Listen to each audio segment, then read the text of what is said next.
Alors. Et voilà. Dommage tout neuf. Hop là.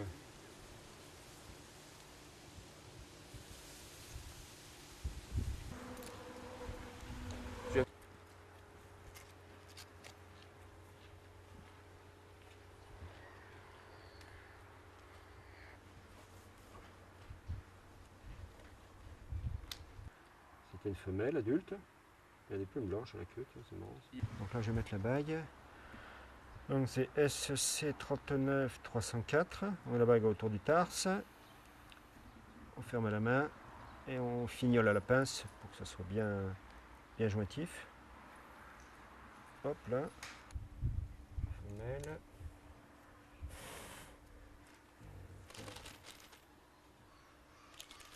24 grammes. Ça, c'est mais par contre, tu auras.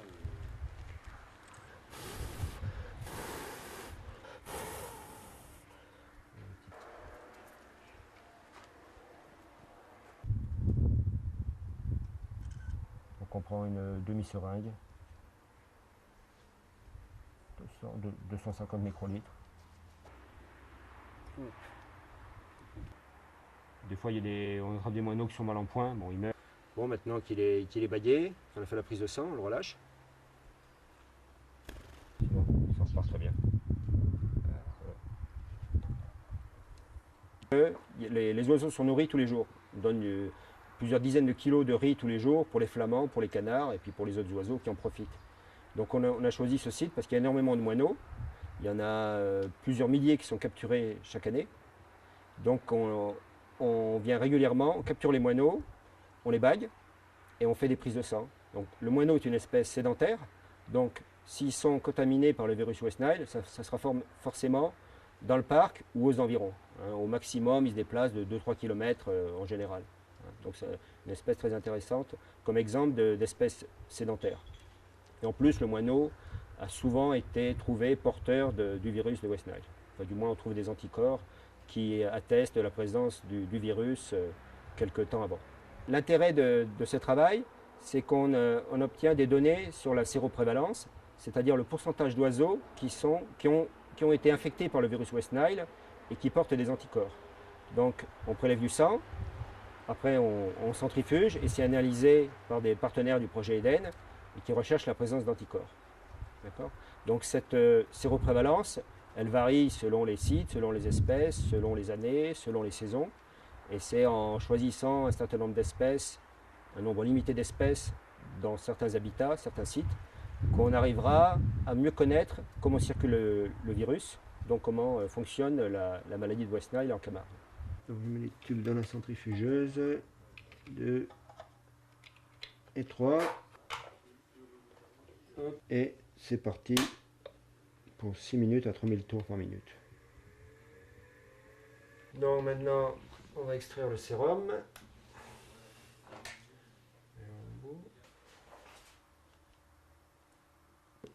Le sérum.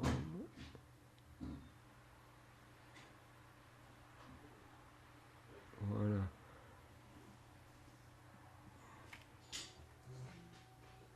Allez-y.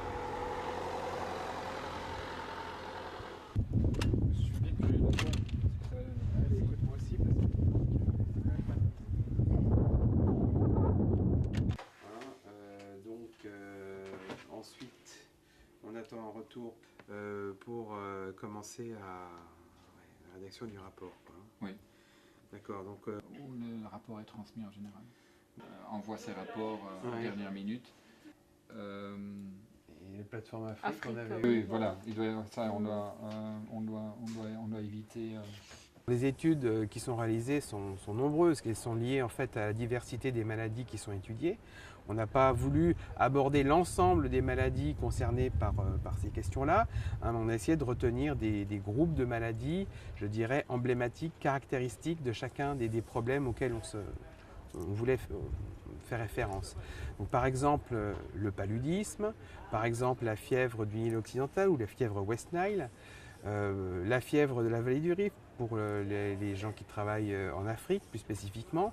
Bref, un ensemble relativement homogène de maladies à la fois existant en Europe mais dont on risque d'être confronté à une résurgence dans les années à venir, ou de maladies qui menacent l'Europe et dont il faut comprendre comment elles pourraient s'établir et comment elles pourraient se propager en Europe.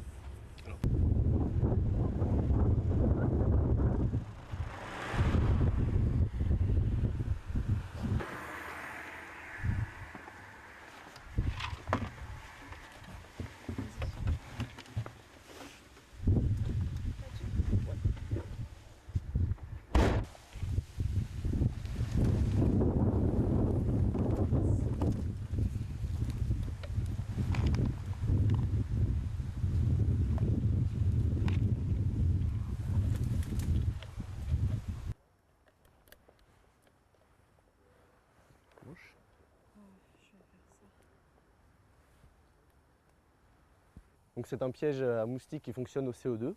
On place du CO2 dans cette partie. Le CO2 va diffuser par les petits trous, former un nuage. Le moustique, pensant qu'un animal respire, va être attiré et se retrouver piégé dans la nasse.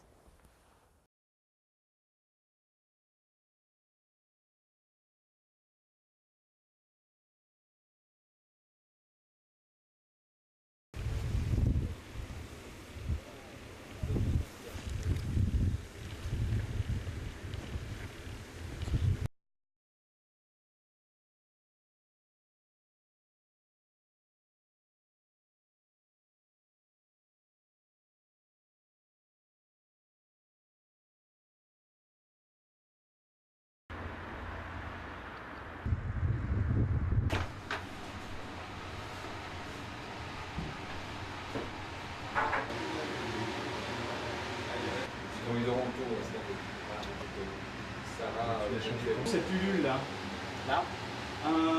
non, de l'autre côté.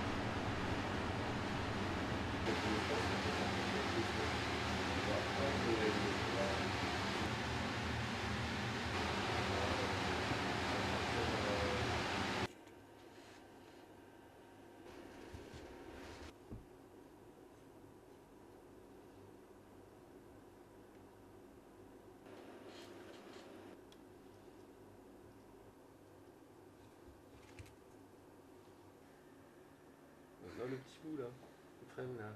Donc ce tri nous permet de savoir quelles sont les espèces de moustiques qui sont présentes sur le terrain à une période donnée, pour savoir si on va être en présence de moustiques qui peuvent transmettre, donc dans notre cas, le virus d'un individu à un autre.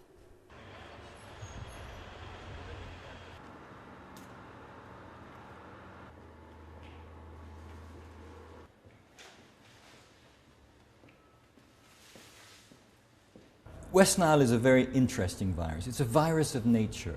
We need to understand the ecology of the virus and all of the factors that go towards its transmission in the field. Once we understand that, then we maybe can understand what may happen in the future if the world continues to get warmer. Camargue is interesting because it has a history of West Nile. Also because we have some excellent teams working down from Montpellier. We have everything in the Camargue. We have the birds, we have the mosquitoes, we have the history of virus, we have the history of human cases, history of horse cases. Now we've got to put it together. But the important thing about Eden is it's not focused entirely only on Camargue. It's in Spain, in France, in Italy, Czech Republic, Bucharest in Romania, and the Danube Delta on the Black Sea. Globalization means that insects, viruses, whatever, are being transported more and more quickly around the world. The real vector of chikungunya, for example, is the Airbus, the Boeing, because people are flying everywhere in these planes.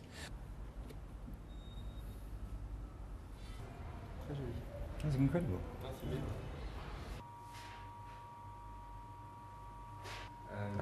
Tiens, là-dessus, là.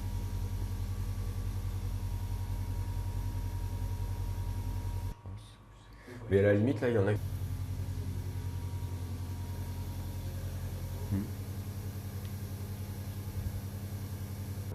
moustiques et après on ferme notre filet et on a nos moustiques. Ah, c'est instantané. Okay, well, in fact, we've got a very good colony here, these Albopictus. Are these the ones from Réunion or are they the ones from South Africa? No, the ones from Réunion. Uh-huh.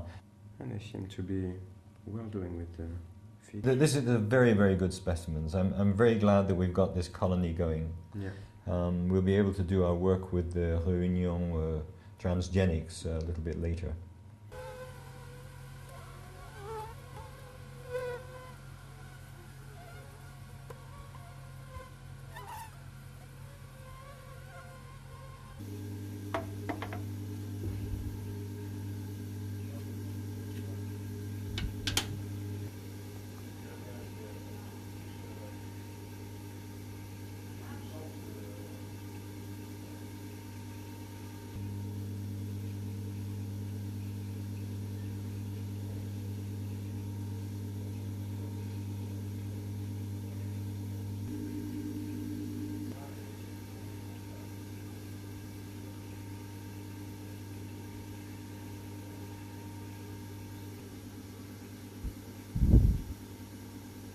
Et ce qui reste en bas, c'est quoi? C'est l'heure d'éjection.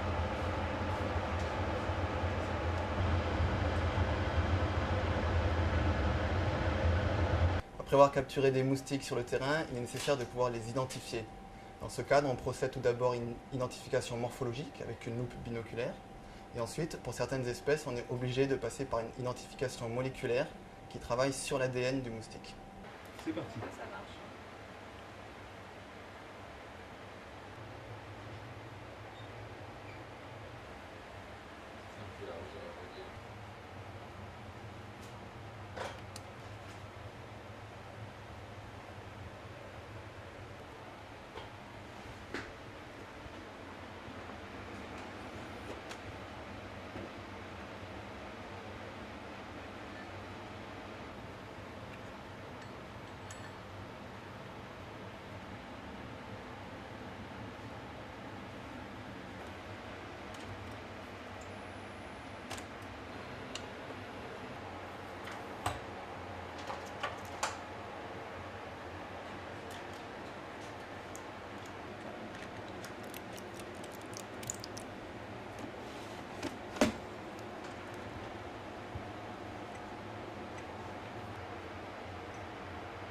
On veut classer les paysages pour pouvoir comprendre,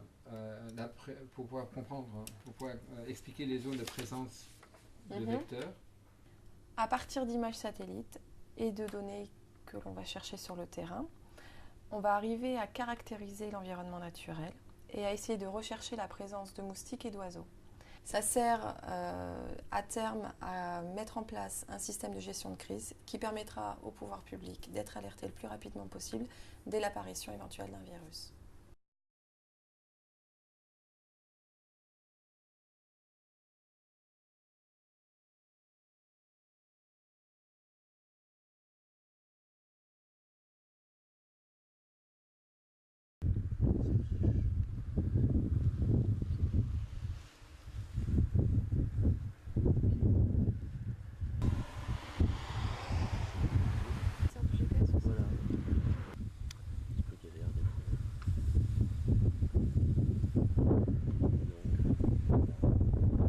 Les domaines de recherche du projet Eden sont multiples. C'est d'ailleurs sa force, c'est le fait d'être pluridisciplinaire. Non seulement on s'attaque à différentes maladies, mais on les attaque de différents points de vue. D'une part la modélisation, d'autre part la télédétection, troisièmement la biodiversité et finalement les systèmes d'information qui vont servir à traiter, emmagasiner tous ces différents résultats pour en faire un appui à la prise de décision. Mais les risques épidémiologiques sont multiples. Le fait qu'il y a des changements globaux en cours ont une influence importante sur la distribution et l'apparition des maladies.